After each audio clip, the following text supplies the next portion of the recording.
I simply couldn't believe what I was seeing. Johnny, whom I had been married to for 7 years, was sitting at the dining car table with her friend Jim. I looked around, thinking there must be a conductor or waiter somewhere, but strangely, there was none at that moment. All the love I had for my wife had died. Supposedly, it was supposed to be a fun excursion for the two of us, an opportunity to reconnect. I was surprised when she told me that Jim, her coworker friend, would be joining us. I insisted that he was a friend to both of us, but to be honest, I couldn't care less about this guy, and at that moment, I couldn't think of a single reason why he would want to join us. But now I knew, and I also knew that I would need evidence for my divorce. Oh yes, it was all over between us. Of course, seeing them in the act on the table mildly excited me, but I wasn't going to tolerate such disrespect. I took out my cell phone and started recording their date. I had no desire to see or hear what they had to say. It seemed like they slept on that table for an eternity, and I couldn't believe how rough Jim was with her. She seemed to like it. Maybe I should have been that rough with her, but it just wasn't my style. Finally, they stopped, and Johnny straightened her dress. "We need to be careful," she said as they took their seats. "If George finds out about us, he won't be happy." "It doesn't matter," Jim said with a mocking smile. "We've been sleeping together all of last year, and he still hasn't found out." What did I think to myself? This has been going on for a year. I knew Johnny and I had some strained relationships due to my busy work schedule, but it kept a roof over our heads. Sure, Johnny also worked, but what she earned went towards things she wanted: clothes, accessories, salon visits, and so on. The whole idea of taking a weekend to travel by train, see the sights, and spend time in each other's arms had been lost on her. "So, what are you going to do when you go back to him?" Jim asked. "Did you do what I told you about birth control?" Johnny inquired. He nodded. "Yes," he said. "I stopped taking it so I could get pregnant. I told George I'm on my period this week. So, he's not expecting any affection." They both laughed heartily. "So, why do you stay with him?" Jim asked. "Obviously, you don't love him, or you wouldn't treat him like this." "Well, it's not that I don't love him," she said. "I like him enough, but I just don't feel that passionate love for him. Plus, he has a good salary, and you know I couldn't live on what I earn." "Are you staying with him for the money?" he asserted. She nodded emphatically. "He said he could never afford the comfort he's providing on this trip, and neither could you." "When do you want to meet again?" Jim asked. "I don't know. Maybe later tonight after he falls asleep," she said. I had seen and heard enough, and I stopped the video. I returned to the car where Johnny and I had stopped and considered my options. Divorce was inevitable, but there had to be something more. Both she and her boyfriend needed to be held accountable. I took out my phone again and went to the contacts section, searching for my lawyer's number, Felipe Gergen. A man answered the call. "Felipe, it's Jorge," I said. "I need you to start preparing divorce papers for me, and I want you to use the prenuptial agreement." "Divorce?" Felipe asked, surprised. "Are you sure about this?" "I've never been more sure of anything in my life," I said. "For what reason?" Felipe asked. "Marital infidelity," I said. "I have a video, and I can send it to you as evidence." "Yes, please do," Felipe said. "I have the prenuptial agreement here. So, the paperwork won't take long." "When do you want the papers to be served?" "The sooner, the better," I said. "We'll be back in Springfield in a couple of days, so maybe you can arrange for them to be served at the station. I also need to know everything you can find about her boyfriend, Jim Simpson." "He works with her," I said. "I'll have our investigator looking into it," Felipe replied. "Send me the video, and I'll take a look. Don't do anything reckless, understood?" "Yes, of course," I said. "You know me." "Yes, I do," Felipe said. "That's why I told you not to do anything." I transferred the video to the tablet, turned on my phone's hotspot, and used it to connect my tablet to our home network through a VPN, virtual private network, that I had set up some time ago to securely access my files from anywhere in the world. The first thing I did was log into our online banking system and go through the usual routine: closing joint cards, transferring funds, and so on. I didn't want to take any risks, even considering the prenuptial agreement. Another malicious thought crossed my mind. Johnny loved using the home computer for her personal emails. Fortunately, she wasn't very savvy when it came to security, so I was able to log into her email account with a couple of clicks. I copied the video first to the tablet and then to the home computer. Opening her email client, I composed an email trying to mimic her tone. I used a cliché subject that sounded like hers. Take a look at my fun train journey. Then, I attached the video to the email and sent it to everyone on her contact list. Friends, family, colleagues, anyone I could find. I watched it for a minute and then hit send. I opened the compartment door just in time to see one of the conductors. I signaled for him to come closer. When he looked at me, I asked, "Everything okay, sir?" "Well, my wife says she wants to move to another compartment," I said. "Could you tell me which compartment Jim Simpson is in?" The conductor briefly checked his tablet before responding. "Do you want us to transfer your wife's things to this compartment?" He asked. "Are you sure? It's economy class and not as pretty as this one." "That's life," I said, nodding understandingly. "Okay," the conductor said. "I'll help you collect her things." We worked quickly, not caring much about how well her clothes were packed. Once we finished, I helped the conductor carry her things to her compartment, which was less than half the size of ours. I chuckled to myself, tossing her belongings onto her small bunk. Let her figure it out herself, I thought. "I'll need to make her a new magnetic keycard," the conductor said. He pulled a blank card from his pocket and inserted it into a magnetic recording device connected to his tablet. After he finished, he looked at me. "Do you know where she is?" he asked. "Yes, I know where she was last time I saw her," I said. "Lead the way." We walked through the entire train and entered the dining car. Johnny and Jim were still exchanging glances as we approached. I sat in one of the table chairs, and the conductor got Johnny's attention. "Yes?" she asked, looking anxious. "I need to give you your new card," he said. "And take the old one." She looked surprised. "What do you mean?" she asked. Apparently, there was a seating arrangement mistake. "So, I need to give you a new key," I said. "By the way, Johnny, did you ever tell him about the prenuptial agreement you signed when we got married?" "What are you talking about?" Jim asked. "Well, if you plan on taking someone else's wife, you should get to know her a little," I said. "Okay," Jim stammered. "Listen, this was all just for fun," he said. "We didn't mean anything by it." Johnny interjected. "That's right, Jorge. It won't affect our marriage in the slightest." "Really?" I said, pulling out my tablet. I fast-forwarded the video to the part where they were talking and pressed the play button. "Listen to this," I said. "I like him enough, but I just don't feel that passionate love for him, plus he brings in a good salary. And you know I couldn't live on what I earn," Johnny's voice said on the video. "So, you're staying with him for the money," Jim said in the video. She nodded. I stopped the video and looked at her. "So," I said, "I'm just a walking check to you, darling." I started to take off my wedding ring and added, "And since you don't consider yourself my wife anymore, I'll be taking this." I grabbed her purse and took out the key to the house from the large keychain she kept there. I took off my wedding ring and placed it in front of Jim. "You can have this. I don't need it anymore," I said, addressing Jim. In the prenuptial agreement she signed, it is stated that in the case of marital infidelity, the guilty party, in this case, Johnny, receives absolutely nothing.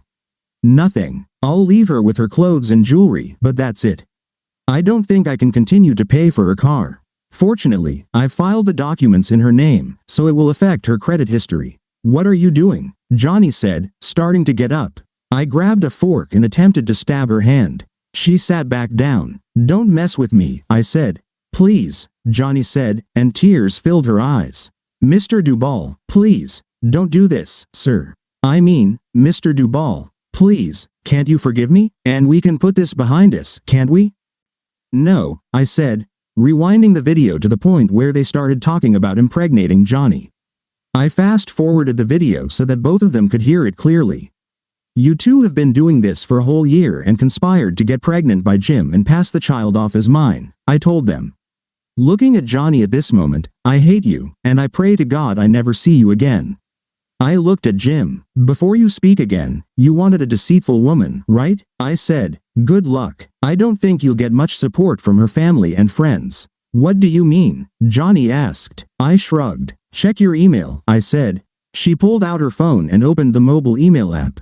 Her eyes widened. "What have you done?" she asked. "I just shared your exploits with your family and friends," I said. "You seemed so excited. I knew you'd love to share it with others." "You're awful," she whispered. "My parents just disowned me, and my sister says she never wants to see me again. My friends think I'm a despicable woman, and now everyone hates me."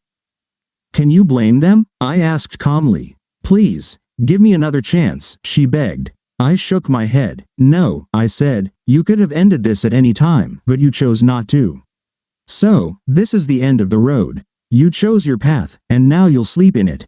I hope it was worth it for you. I think they'll serve you the papers when we get to Springfield. Just sign the papers, and we'll be done with this. Then, you and Jim can sleep together. I don't care, Mr. Duval. She said, is there anything I can do to make amends before you? Yes, I said, there is one thing, actually, two things. Her eyes lit up with anticipation.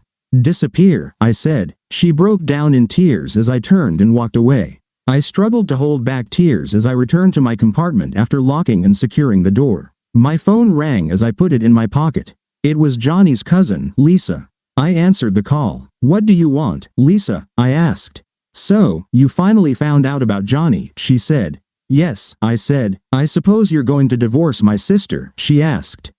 Indeed, I said. I've already taken some steps.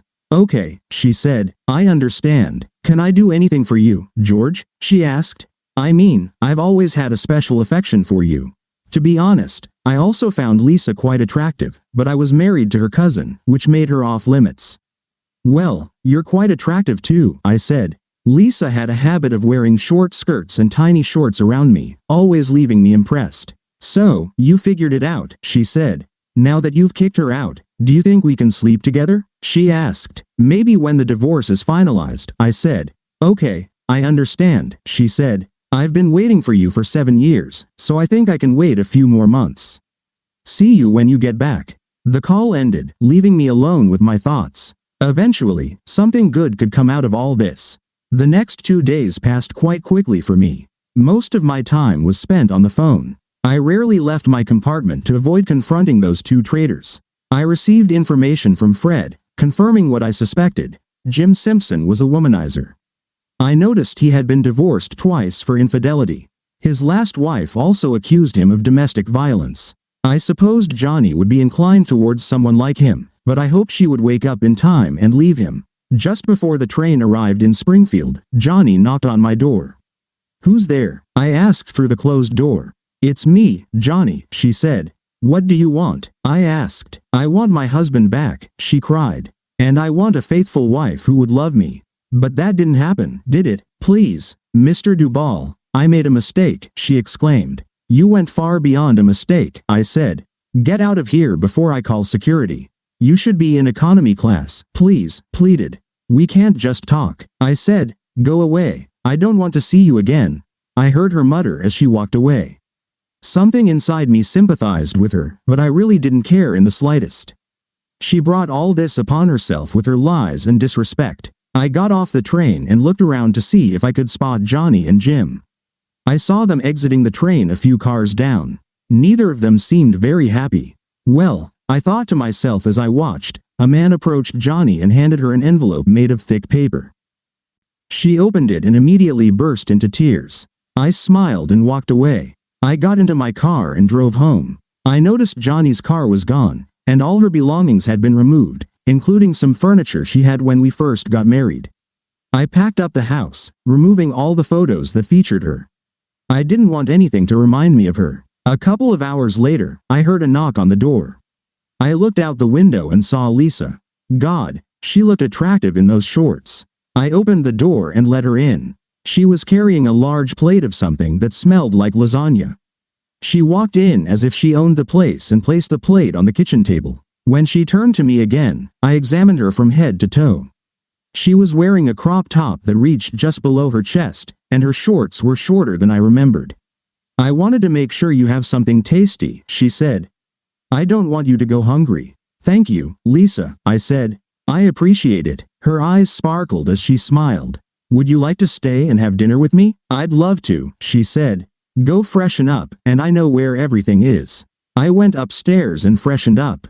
When I returned, the table was set, and Lisa had even poured each of us a glass of wine. I pulled out a chair, admiring her slender thighs as she sat down. She took my plate and served a generous portion of lasagna, loaded with meat and layers of cheese. I thought it must have taken you a lot of effort. After serving herself a small portion, I looked at her. It looks delicious, I said. Thank you, she replied. I love to cook, especially for those I truly appreciate. Indeed, the lasagna was as tasty as it looked, and I savored every bite, even wiping the plate clean with a piece of garlic bread she had baked. "You must have been hungry," she said. "I don't waste such delicious food for nothing," I said. "It was the best lasagna I've ever had." She smiled, moving closer to me. "I'm glad you liked it," she said, sitting on my lap. "There's much more where that came from, and maybe someday I'll even bring you dessert," she added, lifting her crop top to reveal her beautiful breasts. I felt a familiar whirlwind as she gave me a passionate kiss. "I need to go home and feed my cat, but I'll be back tomorrow." "I can't wait," I said. She smiled, getting up. "This is just a preview of what I've prepared for you," she said. "I guess you'll have to let little George take care of me until your divorce is final." "Little George?" I asked. "That's what I call a device for lonely women," she said. "Understood," I said. "Well, let's hope Johnny doesn't contest the divorce." She gave me a brief kiss before leaving. Fortunately, Johnny didn't resist the divorce. Apparently, she realized she had painted herself into a corner and decided to end the marriage. She and Jim managed to keep their jobs, but from what I heard, it was a struggle. Fred called me to inform that the signed papers had been filed, and in 30 days, I would be a free man. I was happy. I was relieved to get rid of the unfaithful wife, but some part of me felt like something was missing. I had loved this woman for many years and had hoped to retire with her, surrounded by children and grandchildren, but that was not meant to be. I was also disappointed that I couldn't get back at Jim. I had considered filing a lawsuit for alienation of affection, but Fred said it was a waste of time. I had thought about beating him to the brink of death, but I dismissed that idea since I didn't want to end up in jail. Lisa came over every night with something she had cooked, and we would share dinner. She even made a mark on my calendar, counting down the days until the divorce would be final. She was a relentless tease and even gifted me a couple of DVD discs filled with selfies and homemade videos featuring Little George. Soon, the 30 days passed, and I received the documents indicating that the divorce had been completed. Finished. I was surprised not to have heard anything from Johnny, as I had expected her to call me or do something foolish at this point, but she hadn't. Well, Lisa didn't wait for my call. She came over that day and knocked on the door. It seemed strange because I had already given her a key and told her she could come over anytime. I opened the door and experienced the shock of my life. There she was on the porch, completely naked. I ushered her inside and kissed her passionately, running my hands over her smooth skin. She kissed me with the same passion as she helped me out of my clothes. As we embraced, I realized I had to be with this woman for the rest of my life. She must have thought the same. She turned on her side, looking into my eyes. "I've always loved you, George," she said. "I'll never treat you like my silly cousin did. I want to spend the rest of my life right here with you. Does that mean you'll marry me?" I asked. She smiled and hugged me. "Yes, darling," she said. "I'll marry you and make you the happiest man on earth." We kissed and made love a bit more before falling asleep in each other's arms. A few days later, Johnny's father called me. Lisa and I had just made love and were lying in bed watching a movie and sharing a bowl of popcorn. "George, Johnny is in the hospital," he said. I sat up in surprise. "What happened?" I asked. "That boy she was with beat her up," he said. "I told her to call the police, but she refused." "Did she eventually?" I asked. "Yes, but I don't think it will last if she stays with him," he said. "Well, we'll go there to see how she's doing," I said. "We?" he asked. "Yes, Lisa and I said. "Is Lisa with you?" he asked. "Yes," I said. "I couldn't handle this without her." "All right," he said. "We'll meet you at the hospital." After ending our conversation, I explained to Lisa what had happened and told her what I had found out about Jim Simpson. We were both angry at Johnny for what she had done, but neither of us wanted to inflict physical pain on her. We freshened up, got dressed, and headed to the hospital. After speaking with the nurse, we were directed to her room. She looked terrible. Her face was bruised. One eye was swollen, one arm was in a cast, and the other had an intravenous drip.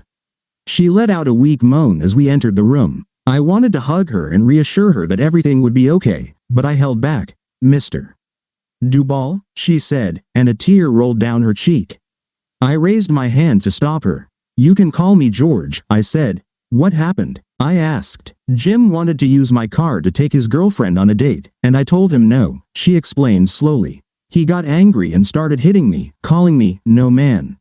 I told him it was my car and that almost half of my salary goes to him. I wouldn't let him use it to impress some woman. He didn't stop hitting me until I threatened to call 911. That's when he ran off. I don't know where he is. I had trouble breathing and my chest hurt a lot, so I called 911 and they brought me here. Did you tell the police what happened? Lisa asked. No, she said, I was afraid. I thought if I had him arrested, he would kill me when he got out. I shook my head at what I heard. Let me understand this, I said. You ran away to live with the guy you slept with, and now he's sleeping with someone else, is that right? She sobbed and nodded. Yes, she said, I did. But you don't deserve this. He committed a crime and needs to be behind bars, I said. Johnny, I said, did you know he had a history of domestic violence? I knew he could be a bit rough, but no, I didn't know that, Lisa said. She hugged her cousin and tried to comfort her. Johnny noticed the diamond ring on Lisa's finger. Are you engaged? Johnny asked. Lisa smiled and nodded. Yes, she said. George and I are getting married. Johnny began to cry, and her tears soaked Lisa's shirt. But you're still my cousin, and I still love you, even though I think you were foolish for what you did to George. At that precise moment, Johnny's parents entered the room. They were furious when Lisa and I explained what had happened. All right, said Cliff, Johnny's father, we'll stay here with you and take you home when you're discharged. You'll stay with us until you can stand on your own. He looked at me and gestured for me to step into the hallway. What do you know about this guy Simpson? He asked. I told him what I had learned from Fred, and he nodded, mentally taking notes. And you say he works with Johnny? He asked. Yes, I replied, nodding again. All right, I'll take care of Simpson, he said. I won't argue this with you. The less you know, the better. Cliff walked down the hallway while talking to someone on his mobile phone. I headed back to Johnny's room. Johnny's mother looked at us. I'll stay with her tonight, she said. Cliff will take care of getting her things from that guy's apartment. Thank you for coming by. You're welcome, I said, hugging her. Johnny looked at me with tears in her eyes. I'm so sorry, she said, for everything. Can you forgive me? I hesitated for a moment before speaking. I think so, I said, realizing that 2 other women were watching me. After all, we're still going to be family. Thank you, she said. I approached and hugged her goodbye. Get well soon, I said, kissing her forehead gently. Take good care of him, Johnny told Lisa, please. Lisa smiled and nodded. I will. We left the hospital and headed home. I had no idea what Cliff meant regarding Jim, but I had heard stories about his military service. I also knew he had connections in high and low places. So, I kept an eye on local news, even checking the obituaries. I found nothing, but a week later, a small article appeared in the local newspaper about a man who was attacked and brutally beaten near a local bar. According to the story, a man named Jim Simpson had encountered a group of men who eventually broke 3 ribs, his jaw, kneecap, and arm. Cliff retrieved Johnny's belongings from the guy's apartment and brought them back to his home. Her parents despised what she had done to me, but they still loved their daughter and continued to support her. Lisa and I got married a couple of months later, as her parents had passed away in a car accident a few years ago. Cliff walked her down the aisle and shook my hand. Johnny came with her parents and cried when the minister pronounced us husband and wife. We had a fantastic honeymoon in Las Vegas. Upon our return, we moved her things into the house. She decided that, since I made more than enough for both of us, she would quit her job.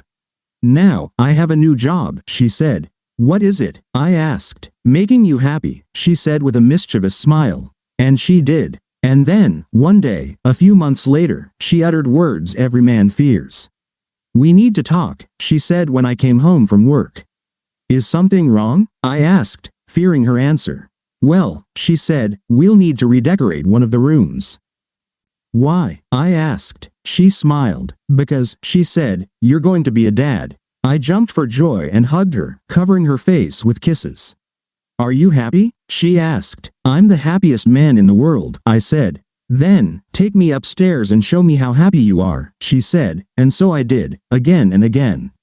Yes, I thought, sometimes life gives you lemons, and sometimes, in return, you get something much better. Thank you for being with us and listening until the end. If you found it interesting, please subscribe, give us a like, and leave your comments. And we'll see you on the Cheating Secrets channel.